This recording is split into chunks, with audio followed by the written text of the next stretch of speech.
Kung akala nyo pang school field trip lang ang Corregidor, you got that all wrong, Bijeros. Dahil sa loob lang ng 2 araw, tiyak mabubusog sa pasyal ang inyong buong pamilya o barkada nang hindi nabubutas ang bulsa.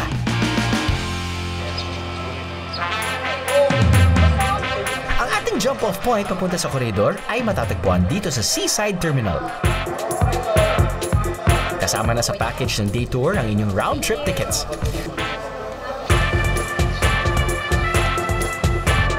7 AM ang boarding time at aabutin ng halos 2 oras ang biyahe papunta sa isla.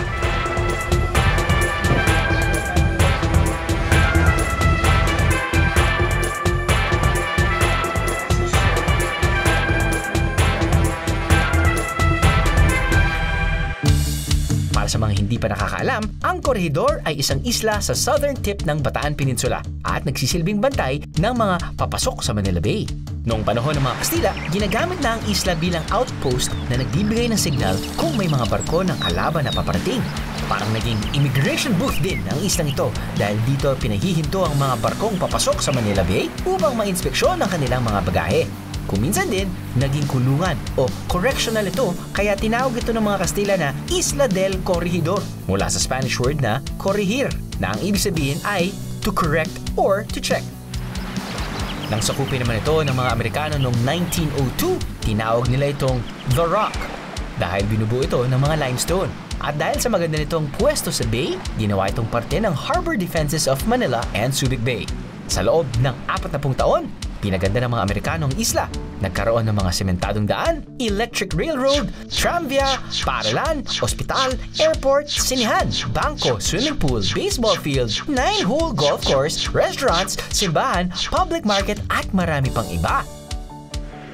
Sinakop naman ng mga Hapon ang isla noong 1942 at pinasuko ang mga sundalong Amerikano at Pinoy. Pero matapos ang 3 taon, muling nabawi ng mga Amerikano ang isla. Matapos ang giyera, inayos ang isla upang maging pantayog ng katapangan ng mga sundalong Pilipino at Amerikano na lumaban at namatay sa digmaan. Ngayon, isa na itong sikat na tourist destination.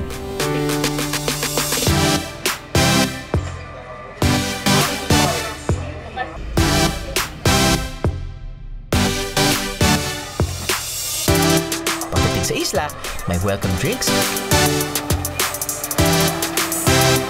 welcome committee pa sila. Ay mga bihero rin pala sila. Gusto pala ng picture-picture. Oh, group picture na po ha. 50 pesos lang isang kopya.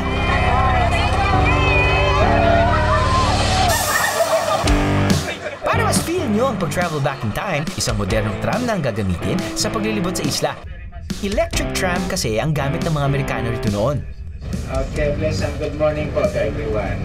We're very much concerned for your safety. Always put down the armrest on the sides because we don't want you to be part of the history of the island. Siyempre, kailangan nyo ng guide sa inyong pag-iikot. Bawat tram may kasamang guide na magkukwento sa inyo ng storya ng bawat parte ng isla.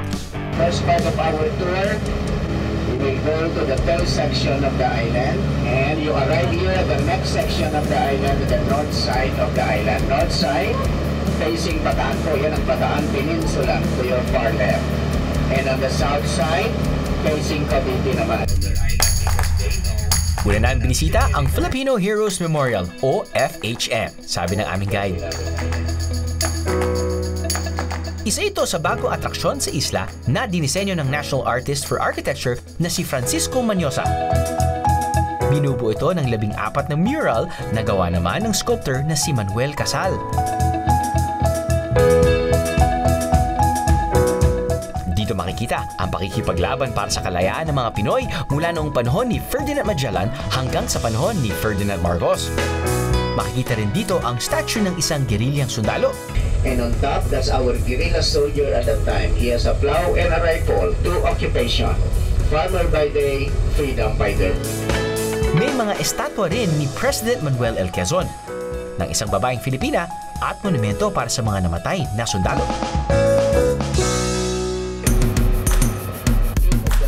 For every 25 square meter, there's a bomb crater because this island was bombed twice. First during the invasion by the Japanese in 1941-42 and during the retaking in 1945.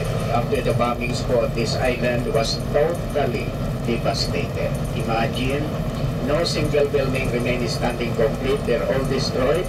No, they say no single tree remained alive. So in 1953, under President Elpidio Quirino, they used helicopters to spread ipil-ipil seeds.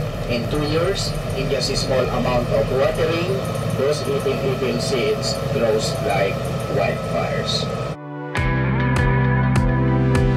May isang view deck kung saan matatanaw ang buntot ng isla at ilang mga islet na nakapaligid dito tulad ng Caballo at Carabao Island. Pinaniniwalaang nilagyan din ng mga armas ng Amerikano ang mga islet na to bilang parte ng depensa ng koridor. Pero noong panahon ng mga Hapon, ang view deck na to ay naging isa sa mga suicide sites o lugar kung saan tumalo ng mga sundalong Hapon para magpakamatay kaysa sumuko sa mga Amerikano. Pagdating naman sa depensa ng isla, nilagyan ito ng mga Amerikano ng 23 batteries o lugar kung saan nakatago ang mga kanyon, mortar, anti-aircraft at baril. Pero 6 lang ang maaaring puntahan sa tour at binisita namin ang isa sa mga to, ang Battery Way.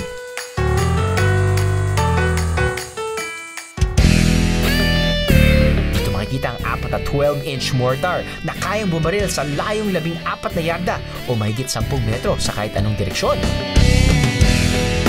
Ang haba ng bawat rifle ay 10 feet at kailangan daw ng 14 na sundalo para paganahin ito.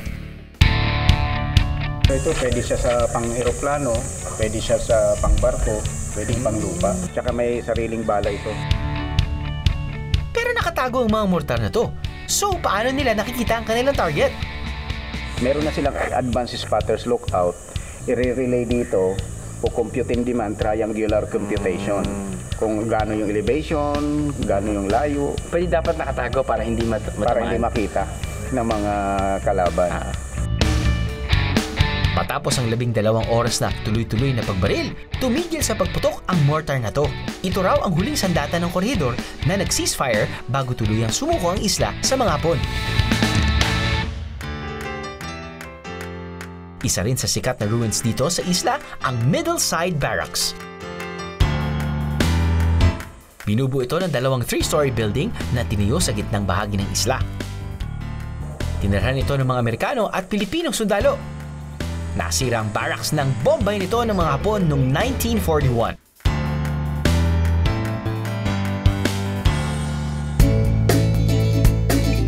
Isa sa mga highlight ng karaniwang tour sa koridor ay ang Pacific War Memorial. Itinayo ito bilang pag-alala sa mga sundalong namatay noong Pacific War.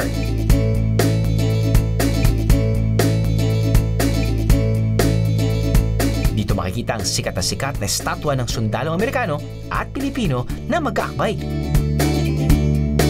Sa kaliwa ng statwa, makikita ang ruins ng Cine Corregidor, ang sinihan sa isla kung saan huling ipinalabas ang pelikulang Gone with the Wind.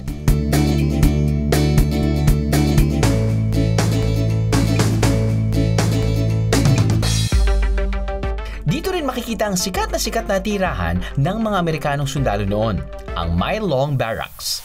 Bagamat hindi 1 milya ang haba ng barracks na to, tinagurian namang itong world's longest military barracks na may habang 1,520 feet o kasing haba ng 14 na bus. Sa hurricane-proof na building na ito rin matatagpuan noon ang opisina ni General Douglas MacArthur. Sa dulo ng compound, makikita naman ang isang bilog na altar at ang Monument of the Eternal Flame of Freedom na gawa ng sculptor na si Aristides Demetrios.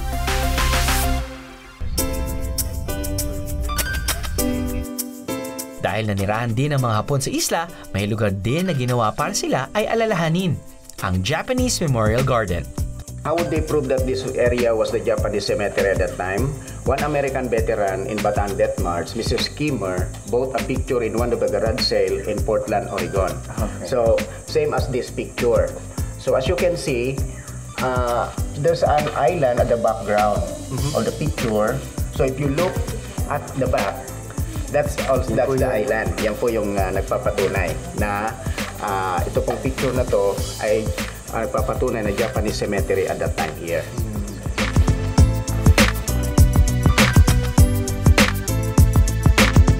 And ito pong mga guns naman na to, these are the guns ng mga Japanese. Kanyon po yan ng mga Hapon. Anti-aircraft guns ng mga Japanese. Pero po dito, itong mga guns na to, kinuha po sa iba't ibang bahagi ng island at nilagay po lahat dito sa Japanese Memorial Garden.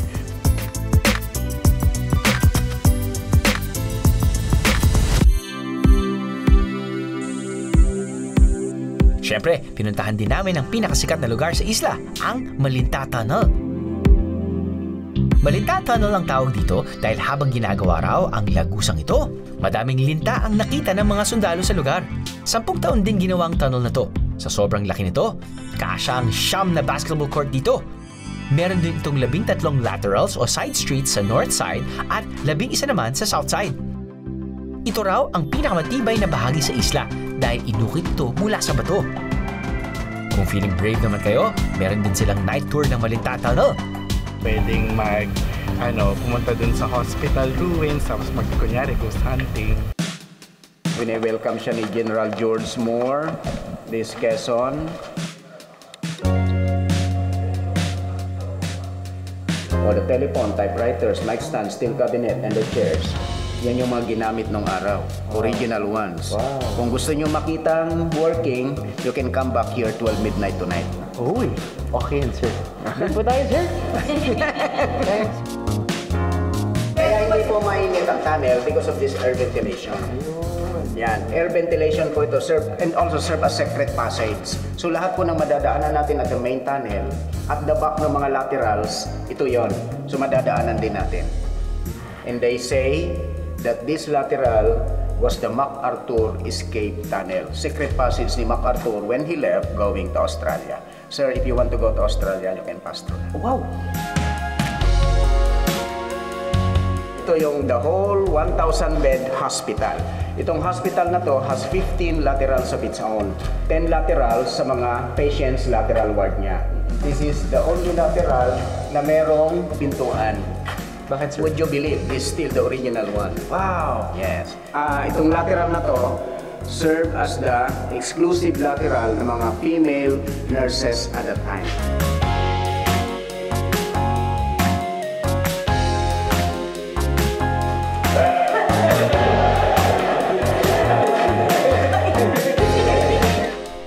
Disclaimer lang mga biyero. Hapon namin ginawang tour kasi kulang kami sa oras at hindi dahil mga duwag kami ha. Kung ako lang solo kong gagawin yan Kaya lang, matatakotin yung mga kasama ko. O diba, mga biyeros, habang nakabakasyon pa ang Kiddie Biyeros, pwedeng-pwede nyo silang dalhin dito sa koridor. Meron silang, at kayo na rin, na matututunan. Pero hindi lang history lesson ang meron dito. I'm meeting this biyahe. God! All you gotta do is just subscribe to the YouTube channel of GMA Public Affairs and you can just watch all the Behind the Drew episodes all day, forever in your life. Let's go! Yeehaw!